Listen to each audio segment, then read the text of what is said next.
about places being haunted. So I'm gonna get right into like the ins and outs of this ones and like the places that we're gonna hit up a little bit. Like the first one is obviously the Overlook Hotel.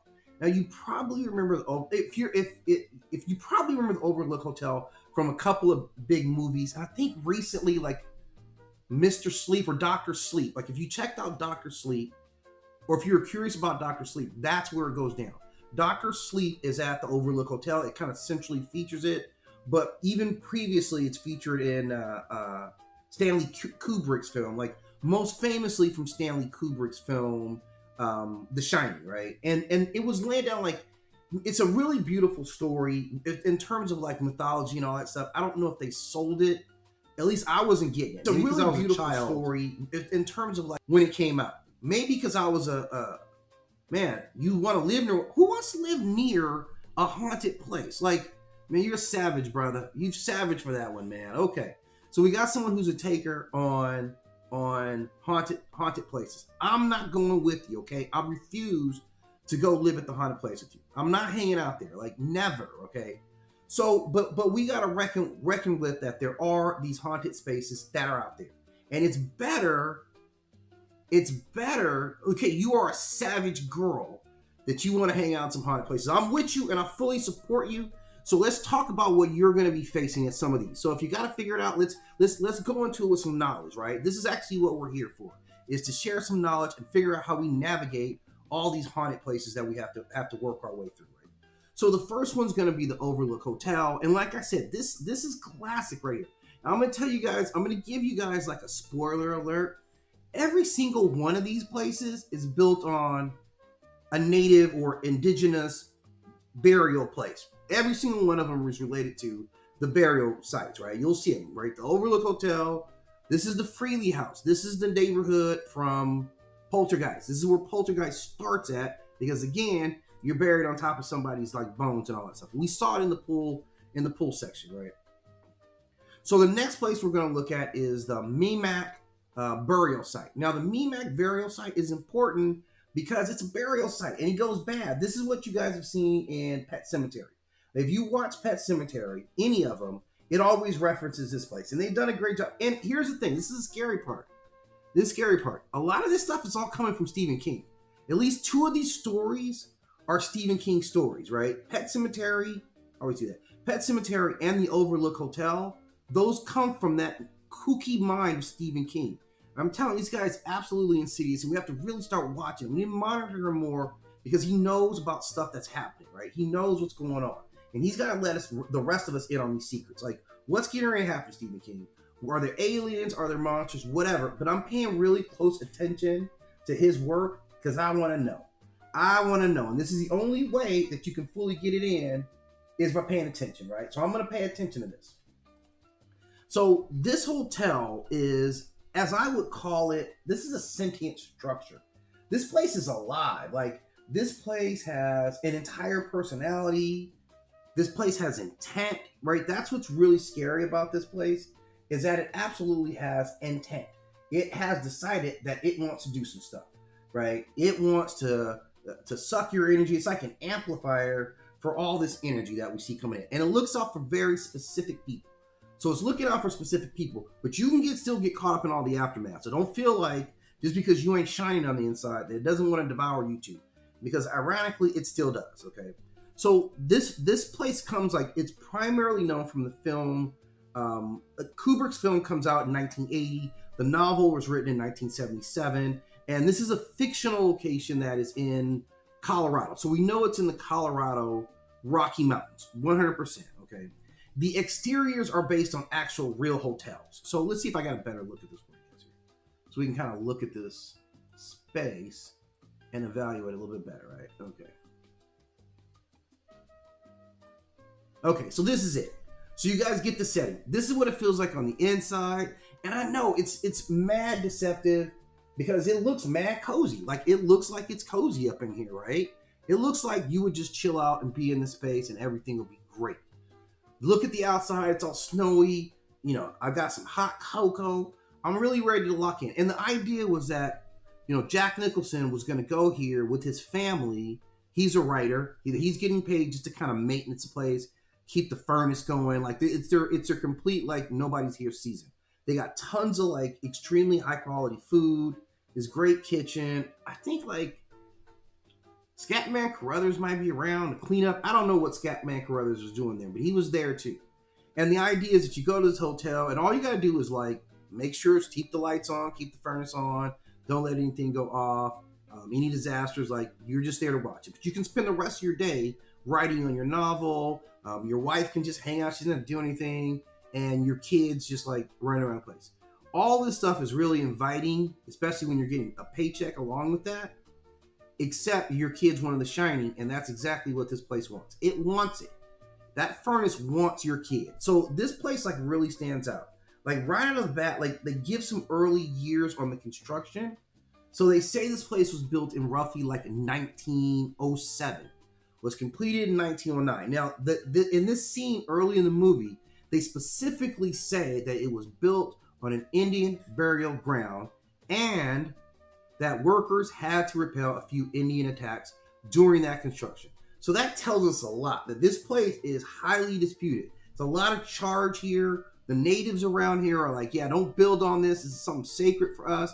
And once again, you guys are like giving them the finger and go right ahead. And you still don't learn. You never learn. This is not the first time, nor would it be the last time that this would happen, right? We absolutely know this, okay? So this is where the problem is going to start off. So this is like culturally, this is like early 20th century American wealth, right? This is all built on highly contested land. It's linked to, this progressive era fantasy, like luxury carved out of like other people's graveyards. This is literally what was going on, right? So one of the things that is going on at this time is this is like the peak of the decadence era. When this place get down, like everything was wild until the Depression, right? Was that 1929? So early 20s, they call that shit the Roaring 20s because they wasn't like, man, let me take a sip so I can break this down to you guys. Let's go beyond scientific here, right? Let's go beyond my notes here and let's talk about who the people were that built this shit, okay? The 1920s was off the hook. The 1920s was a decade of excess, 100%. I don't know if, like maybe the 80s, maybe the 80s caught that same level of excess. Like I was a kid in the 80s, right? I grew up watching all this stuff. I grew up watching a lot of crazy shit. Like the 80s, like our parents are insane. If you guys think Gen X, the reason why Gen X is messed up the way that we are is because of our parents. Okay, that's 100% the issues. So they were a completely wild era. And if you look at a lot of stuff that came out here, like go watch that movie Cocaine Bear. That's out of the 80s. Only they did that. Only they would do something like that. Go look at the stuff they were doing. I'm telling you, our parents, they were off the hook.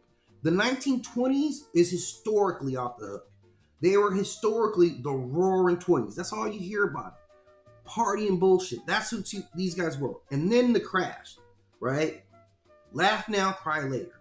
So this is when this place is built. And this caretaker who comes back as a ghost, right, had already murdered his wife. Like in the same hotel. The previous, always ask if they have an opening, right? You're getting a new job.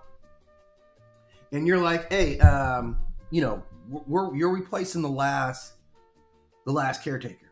What happened to last? This is your next question. When they ask you at the interview, I know it's tough. At the end of the interview, like, do you have any questions? And you're like, okay, do I go for the soft close? Like, when do I start? Or do I ask some bullshit? Like, so tell me a little bit more about your corporate policy revolving the acquisitions or something nutty like that, right? You go into something like that. Don't do any of that. Ask a direct question. What happened to the person who replaced me? Anywhere you go, I don't care if it's at Toys R Us, which I don't know if they exist anymore. I don't care if it's at the Overlook Hotel. Ask what happened to the last person that had this job. And that tells you a lot. They don't answer, right? Like the only good answer is, oh, well, we promoted him up. He's taken on a higher position, so we want to, develop him in this position open. That's the only scenario.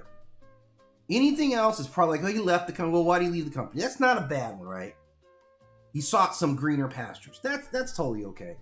But if it's like, oh yeah, what happened to the last guy? Well, he killed his wife and his two daughters, and then he took his own life. I need to know this. This would change whether I take this job. One simple question, like this tiny question, but of course he doesn't ask this. So the Overlook Hotel already has all this like stuff in it. It comes from an era of elite access, which per these Epstein files, we kind of know what these guys were doing, right? Wilding out. And this is the roaring time for those people. Those same people who would 60 years later have make cocaine bears. They just exist in different eras, right? That same people, that's where this is what this party and bullshit, right? They were on it in a major way. So these were like alcohol-soaked parties. Like, I mean, come on, man.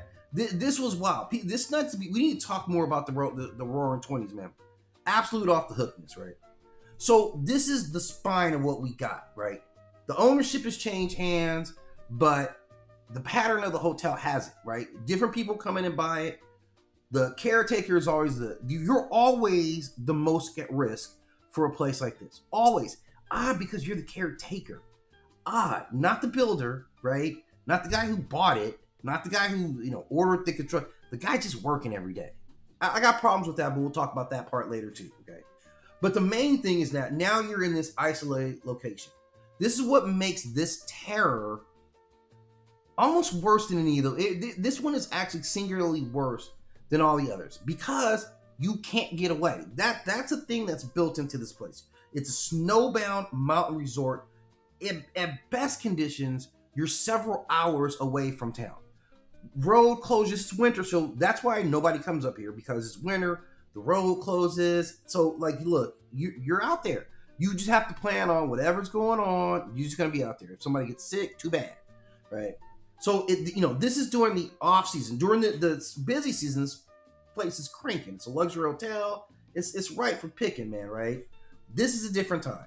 So what you see, like breaking down this hotel, you got this central lobby, you got this gold room, you got this special like seduction room in there. You got these weird, service corridors with dumbbell corridors. You got all that. You have a whole like wing of apartments. This is where the Torrance family stays. Then you have this like literal maze that's actually there on the property. There's a maze for you to get. Like, here's the thing: if you go someplace and they have a maze, you better get your ass out of there right now.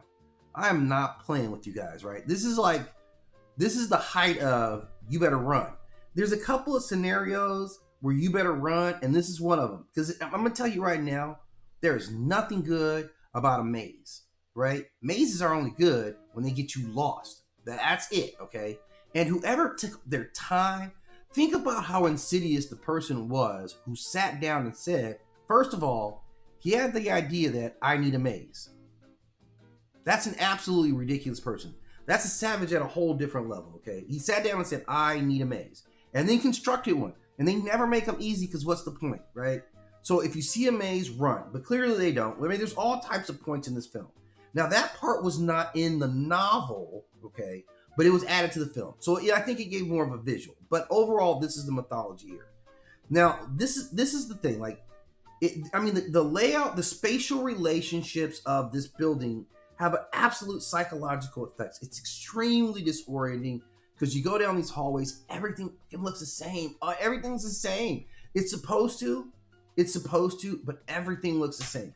And you know what? I had a story, man. I'm going to tell you guys. Once I was working and I ended up having to be in Phoenix. Like, my company sent me to Phoenix in the summer. Okay. And this is Phoenix, Arizona. So the summertime is essentially their off season. And the industry that I was working in, basically we had a lot of partnerships with hotels. So long story short, or short story long, they got me a room at like a super nice, it was like, that wasn't this nice, but it was a pretty nice hotel. That was one of our clients in Phoenix. And I was basically there, and it's blazing hot. So nobody's like coming to Phoenix. They come, you come to Phoenix when it's cold other places, right? That's where their big draw is. It's not the summertime, right? Like Palm Springs. You go to Palm Springs really cheaply in the summertime because don't nobody want to be there, okay? And I don't want to be there. So I'm at this hotel and I'm experiencing like, man, there's nobody here, right? It's kind of weird because I still end up being up on like the third floor, which is kind of weird. You're like, okay, I'm just bumping around and you just don't see one. Like just looking down these long hallways that all look the same, you could easily get like, if you confuse your number or something like that. Anyway, I'm feeling this whole thing about this hotel, and this is the insidious nature of this hotel, right? So this hotel, man, it scans you when you come in and you're like looking around and checking the hotel out. It's literally checking you out too. Like the first thing the hotel wants to know is what's wrong with you. That's the first thing the hotel is trying to figure out about you when you come in. What is wrong with you? So the hotel itself, this is insidious, man. It looks for fractures in you, like any addiction, any resentment that you have, any like fragile points in your ego, any sensitivity psychologically that you have. It probes for that. Like that's what it does. It seduces, right? It kind of pulls you in because this is part of its manipulation. And think about it. I just said it's manipulation. Like I said before, this place got intent. Like it's actually trying to do this stuff. It's not playing around. When you come in here, you're against a seasoned pro. He's like, I do this. This is what I do. I'm going for 40 tonight, right? That's what it says when you walked in. And it starts checking you out, man. Like I see your knees looking a little shoddy. You don't look like you got your lateral movement like you used to. All right? Well, I'm about to attack that. That's what it says about your brain.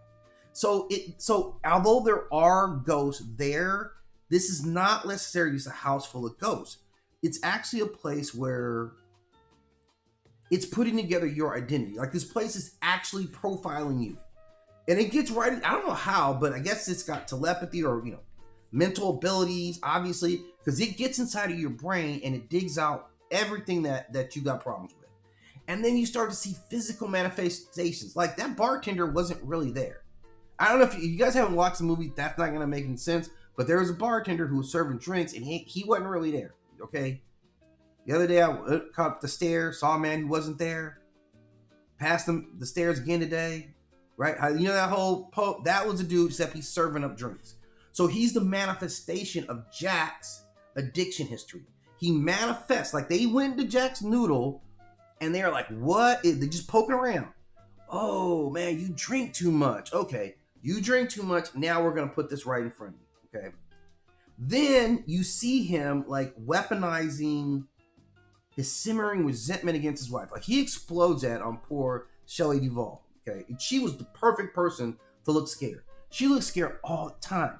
Even when there wasn't scary scenes going, she looked scared. But this place was all about it, man. And then like you have this seduction where you have like these, I'm not lying, you got these beautiful naked women. This is what he's seeing, right? But then like, once you get up on her and you're like, yeah, okay, word, right? I don't believe in safe sex anyway.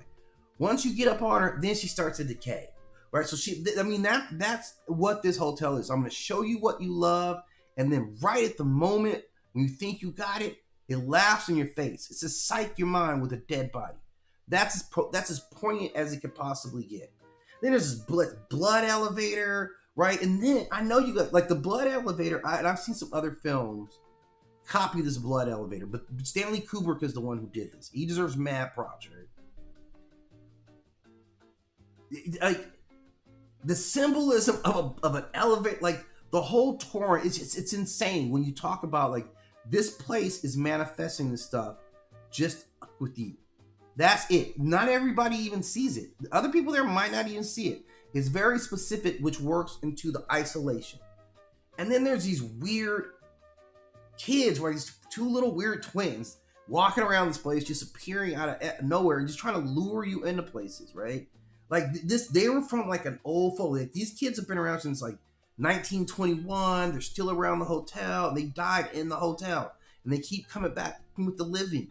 So that's really what it is. Like, and the family themselves, like, you got to think, man, you got to be insidious to target a family, like a dad, and mom, and a kid. Like, I get a bunch of frat kids. I don't mean that frat kids. But, like, you guys are a lot more disposable in movies. You guys go places where you're not supposed to go. You drink too much and break all the rules. So I can't be responsible what happens to, like, 5 frat kids on, like, a holiday treat. Like, we look forward to you guys going places and it going bad, right? You have to. We need you guys to go to the Camp Crystal Lake. We need you guys to go places.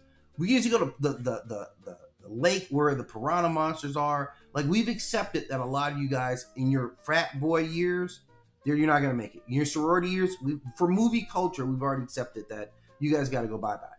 But we don't expect that with a family. So that's like, you're really, really raw when you target the family. And Jack, like, so the Pops makes the ideal vulnerabilities, right? He was recovering alcoholic.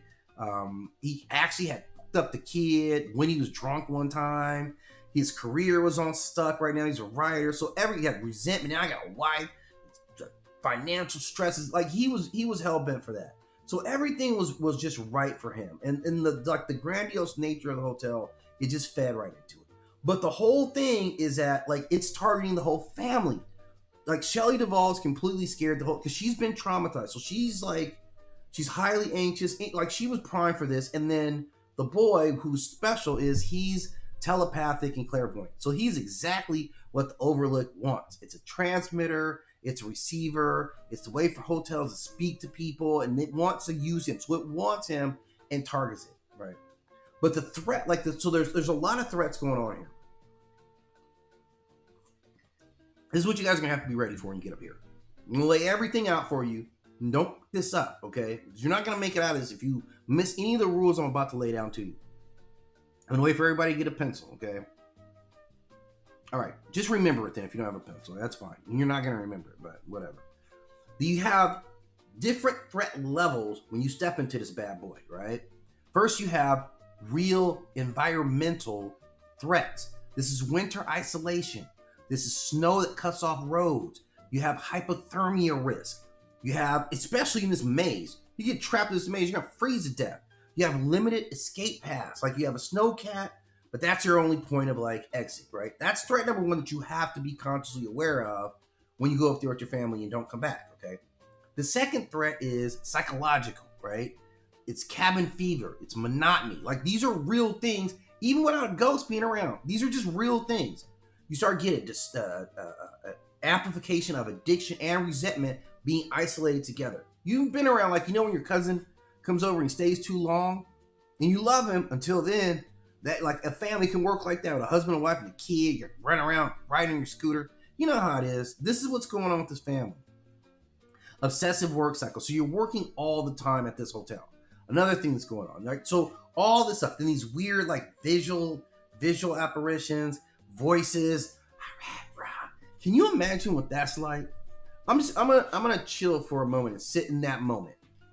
I want to sit in the moment where you're like, see, she knows you're right on point, man. The Shining is it's an epic movie. Like this is one of the best directors of all time. I'm telling you guys, you gotta watch this. Visually, it's actually a stunning movie. So there's all these threats that are going on, and all this violence. Like this is all violence. This is violence from colonial violence baked into this, right? This is elite decadence stacked on top of it. You have this psychological resonance that builds up from every violent act, every time somebody broke down, every obsession, every little girl that got choked to death. It's all right there. It's all just stacking. Because nobody came through this bad boy with some sage, right? Nobody lit up some sage and cleaned that bad boy out. Nobody has done that, right? Like you probably, like you feel the building exit if you had some sage up in that bad boy, right? And then it has this temporal loop to July 4th, 1921, right? The day, like when it's from one caretaker to the next, and it's locked in a temporal loop. So it'll start playing that bitch, even though it's not your memory.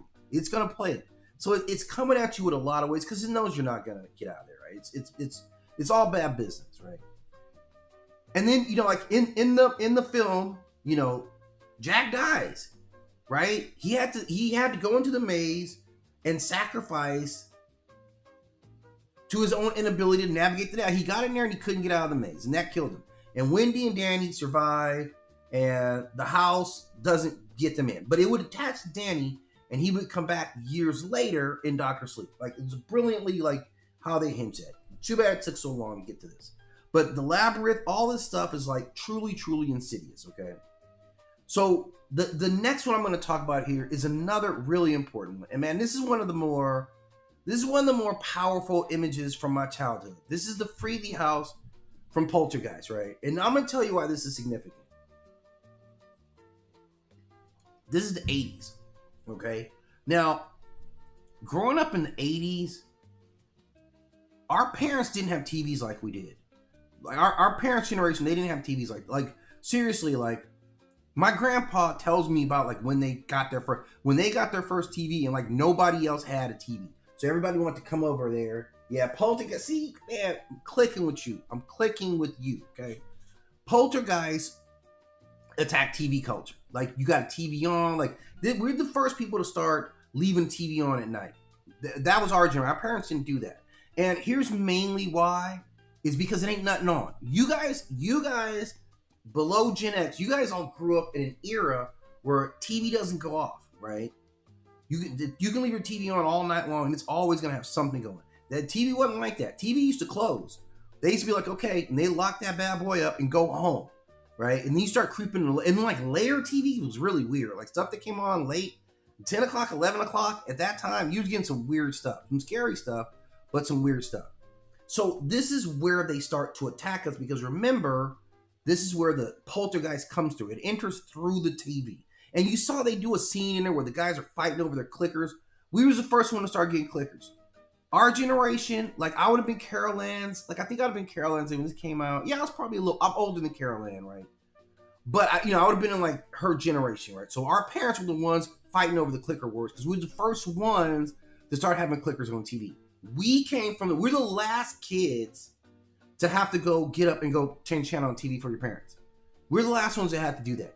It wasn't a lot of changing because there's only like 3 channels in the first place, right? So you either gonna watch this, or you gonna watch this, or you're gonna watch this. That's it. There's 3 choices that you got. Make a choice, right? And the thing about it is, for the most part, like we complained about having to change the channel.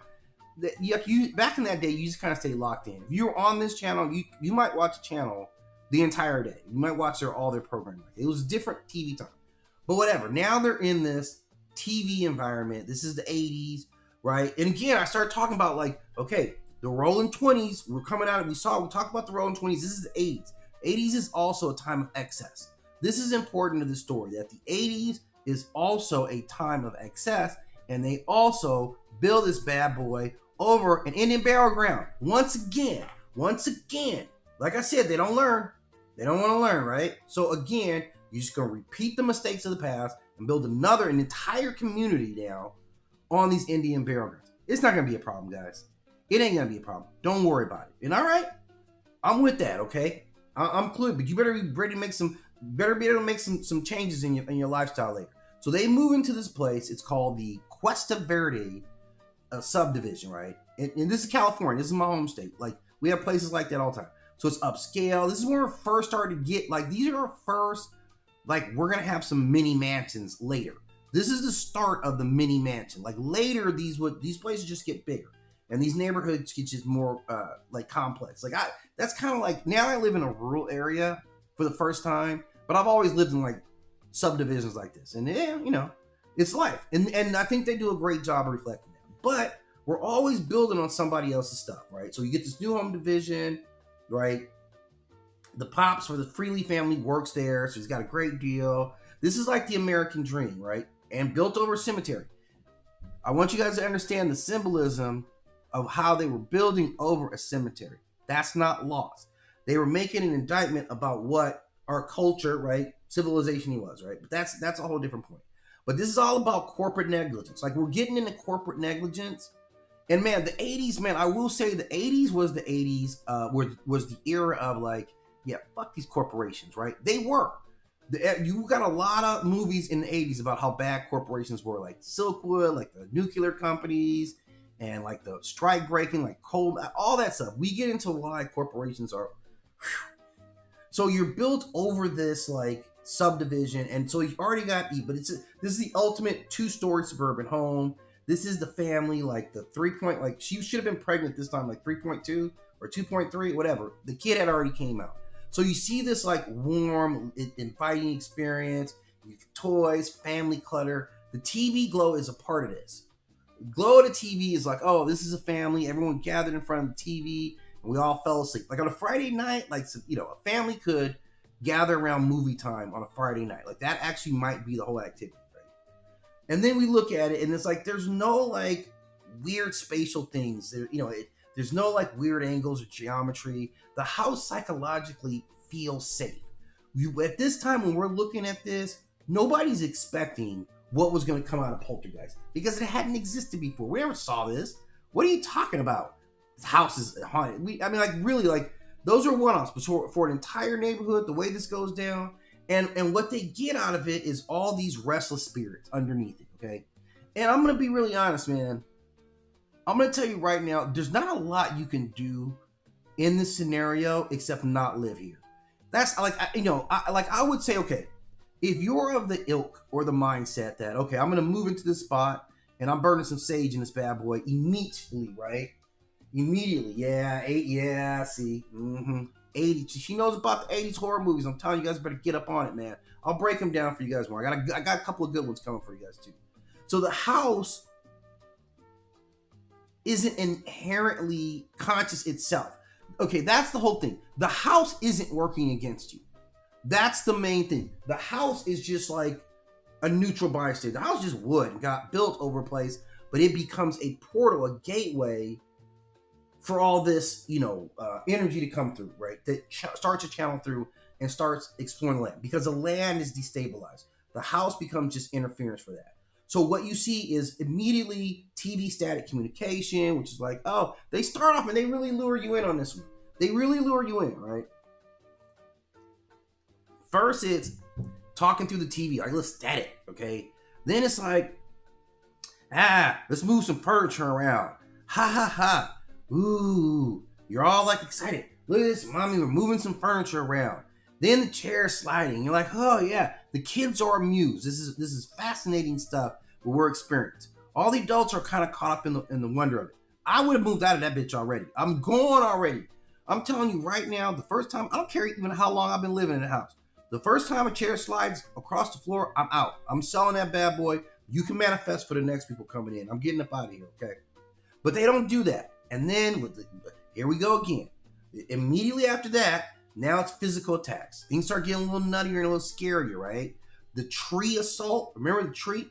That shit had me scared of trees forever. I'm still scared of trees right now. And Robbie, you a soldier for even mentally not breaking down when all that went down, right? A vortex right there. Yeah, I'm getting out of here. All this stuff like I can't do all this, right? And then it's getting worse, right? Because here, okay, and this is where it gets insidious, right? A tree busts through the bedroom as a distraction, okay? So they could get Carol Ann. The spirits planned. These aren't just random, poltergeists running around doing nothing. They plan this out. They're like, yeah, okay, here's what you do. Okay, look. You go around, you get up in that tree, okay? You just go for it, man. Just like bust through the window, grab a little kid and all that. Man, but their parents are gonna hear it. I know, that's the whole point, right? So they're gonna come out and try to get the kid. You don't have to keep the kid. That's not your mission. You gotta fight with them, okay, hard enough that, everybody's occupied. While you're doing that, I'm gonna sneak around here and I'm about to grab Carol Ann, the real prize. And he's like, bet. That's why you the leader, man. That's why you the leader, Zargs Mees or whatever, right? Oh, see, I don't know why she even got me on this clown. I'm gonna do a whole piece on clowns unto itself. Why anyone trusts a clown? The history of clowns, that's gonna be a whole separate piece, the clown. Because yeah, that clown had me shook, right? Out of everything else, I was most shook by that clown. And this is also what's in there, right? All these things that are kiddie stuff that are supposed to be part of this neighborhood are now turned into psychological attacks against you. It's mad insidious. This is paranormal on full display. Now, and it's even worse, man, because this is representing this rupture in the ground, right? There's coffins erupt from the yard at later point. You see this. You see the hand sitting out right there, right? They come out. They're not even buried that deep. Like, entire neighborhood implodes. I mean, the lawsuits out of this, man, must have been staggering. But in addition to being the type of entity that plans stuff out, that uses diversions, right? Subterfuge, right? This is also psychologically very savvy. It picks Carol Ann because she's young, because she's emotionally open. Because when she saw the TV hands reach out to her, she didn't run. I would, you would, right? I'm like, what the fuck is that? She didn't do that because she's open. That's what children are. They're open, they're accepting, like, oh yeah, what's this? That's always problematic. That's why you gotta teach your kids right off the bat, okay?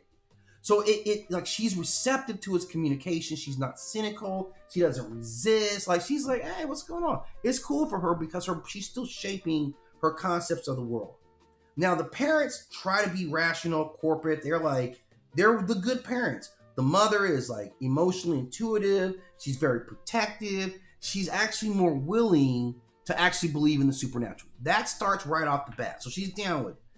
Unlike Jack, the father in the house doesn't deteriorate into violence. He kind of stays, a cool dad. Like, he's locked into it. He's down for the fight. He's just outclassed. Now, this one, man, the threat levels of this place, man, are staggering, right? Like, the place can fall apart on you, right? There's physical abdicate. Like, someone could grab you or something could grab you and take you through a portal. It can animate clowns. It can animate all kinds of stuff. Yeah, see? He's talking about, that Black Hope Cemetery. Yeah, there were actual lawsuits for building over cemeteries, like not transporting and handling. Like, you can't. And maybe this is probably an expression of that. But yeah, she's 100% right. April, you're on point, man. You know your stuff. And this is like a whole community level threat. Like, everybody's suffering from this. Anybody could get it. Anybody's kids could get taken down. And all this malevolence, all of it starts by improper burial distance, right? Corporate disrespect of the dead. This is like spiritual, like, breakdown. All this stuff is amplified by technology. And there's not a lot of options. The family escapes. This is where you're better off here than like that hotel, that isolated hotel in the snow, because you can get away here. You can run. And it took them a little while, but they eventually ran, only to have the poltergeist follow them around for 3 more successive movies. But that's a topic for a different thing. They were latched on to Carol Ann at this point. So, this is kind of overlooked. This is like, if the overlook is like the winter labyrinth, then this is like the summer graveyard of denied consequences, is what I would label this bad boy, right? A terrifying place is given a lot of great movies, okay? It's very cold, but it's very in tune culturally with like what we'd expect, okay?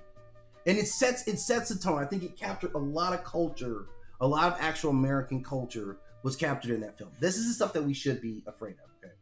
Now, the next one here, man, this is a major issue right here. This place is a problem, man. I don't know what we could do about it. This is the Mimic Burial Ground. This is from Pet Cemetery, okay? And this place is just a menace, man. Like, it is shown over a long history, like, 2 things. 1, that it's going to get you. 2, that people will not stop going over there. I don't care what you tell them about this place. They're going to go over there and bury somebody that they used to be in love with. It's going to happen, right? So I don't know if we can do this ground or anything, but this is a pre-colonial, right? So some historical, again, Stephen King's, right? Stephen King's pre-colonial sacred land that became corrupted when they surpassed its resurrection capability. The land turned bad. They used it up, right? This is like some milk and you left it out, right? The old man, not down that road. He was telling you, right? Not down that road. If a really old dude tells you something, just listen. Just listen, man. Because here's the thing. Old dudes don't really care about that much stuff. And they don't really like even talking all that much. So if an old dude takes enough time to care and tell you something, it's for a reason. And they're not going to give you a stronger warning than not down that road. It's not going to be stronger than that. That's going to be that's what my grandpa, don't do that. And that was it. He's not going to scream in your face. Okay. You'll learn because they know you're going to learn. Maybe you don't get through it. Maybe you do get through it, but you're going to learn at some point, right? You're not going to do it again. Okay. Now this place, like, this is also a sentient kind of being, like, right? It's like this death field, this life renewal field that's spoiled, and it went, and like it's spoiled, and they didn't know what to do, right? So, like, maybe it needed a renewal process, right? Like I've talked about some deities that do renewal. Maybe this bad boy just needs a renewal to clean all this bad energy out of here and get up out. Okay, I think that's maybe redeemable in that place. It used to be a place that was good, but it's not anymore. And here's the thing: like, nobody stops using it. This is, it's a burial lair. Like, you can see, even like the trees and everything around it die. This is a death place, and what it does is it's this corrupted resurrection field that has a sentient influence. The people that it brings back are never just themselves anymore. It's always a darker shade. Something about the process changes how they think. Like, they still have the same obsessions. Like, that's the son of a bitch of this curse, man. Like, they still know where they live at. right? So you thought, oh, I'm gonna bring my brother back, and then you're like, oh man, my brother's back. And it's terrible, right? Because he knows where everything is. He knows where the car keys are at. He knows where you sleep at. He knows what time you go to bed. Everything except he's bad now. And and he's mad at you because we had a connection. It's something with the renewal process that strips him out of it, right? But this is all about, like, this touches on themes of, like, grief, like how grief drives people. This is all about, like, when death occurs, parents and children. It's where we're most vulnerable to all of it. And this place kind of whispers to you, like the old dude actually, even though he said don't go down there, he was the one who introduced it in the first place.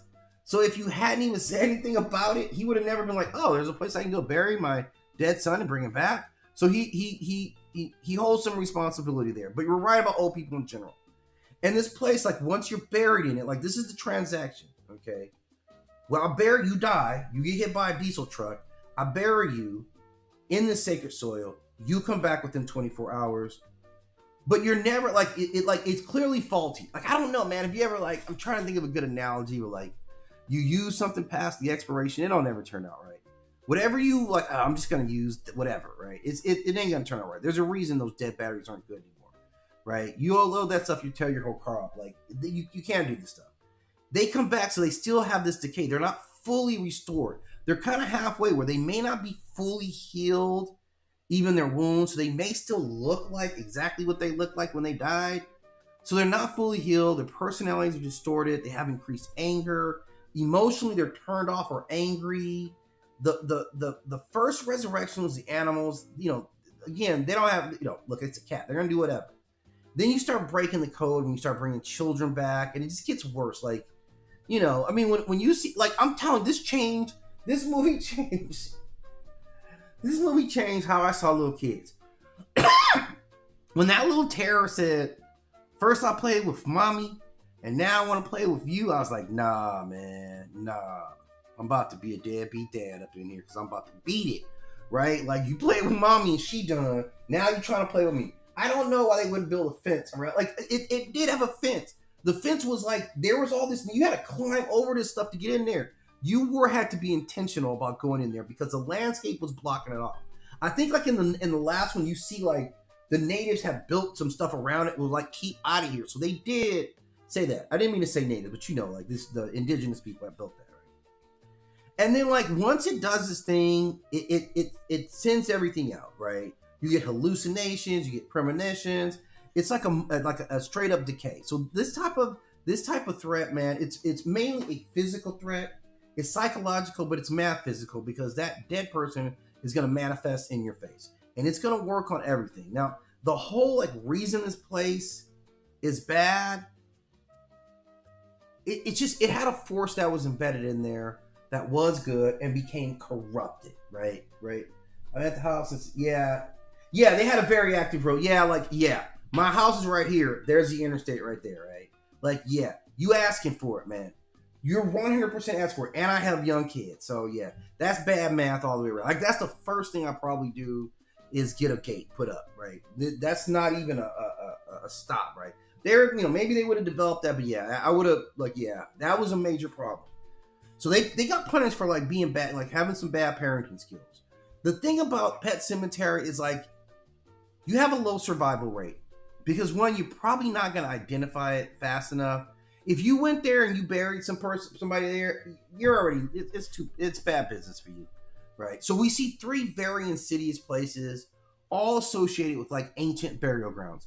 So that tells you a little bit about our culture. Like, these stories kind of just like mythologies. They tell you about what our fears, what our desires are. And so we're showing you that we fear these burial grounds that we've been building on forever. Everywhere you go, it's some burial. Like, here's the thing, man. For those of you guys who believe in ghosts, they'd be everywhere around us, right? There's a lot of people that got done wrong walking around here, right? So that's the point. I hope some of this will help one of you guys who may end up in a place similar to one of these. I doubt that you took out your pencil and pad, so you can always come back and watch this video. I'll have it uploaded on the channel. In the meantime and in between time, I'm going to decompress. I'm going to get a little bit of late kind of dinner snack, right? And then I'm going to work on another, hopefully high quality Mythlab for you guys. I hope these are insightful and entertaining. I hope you guys take something away from it. Remember, I do this all out of love because I actually love you guys. I'm very appreciative. I'm down. Like, I'm having a lot of fun. So let's just have at it. I'm here for your mythological queries at all times. So I'm your boy. I'm about to get up out of here. Make sure you hit that like and subscribe. And you know what? Tell your friends about it. Like, you guys can all come and hang out and watch myth videos with me. Wouldn't that be fun? That's bonding. That's a family experience. Bring the whole family, right? And watch, but on different devices. Everybody watch on different devices. You know, so you guys can all comment and all that stuff. All right, but I'll be back later on, probably in a couple hours. I'll do another one, and then I'll do some myth stream for you guys later as well this evening. If you like listening to mythology, I'll have some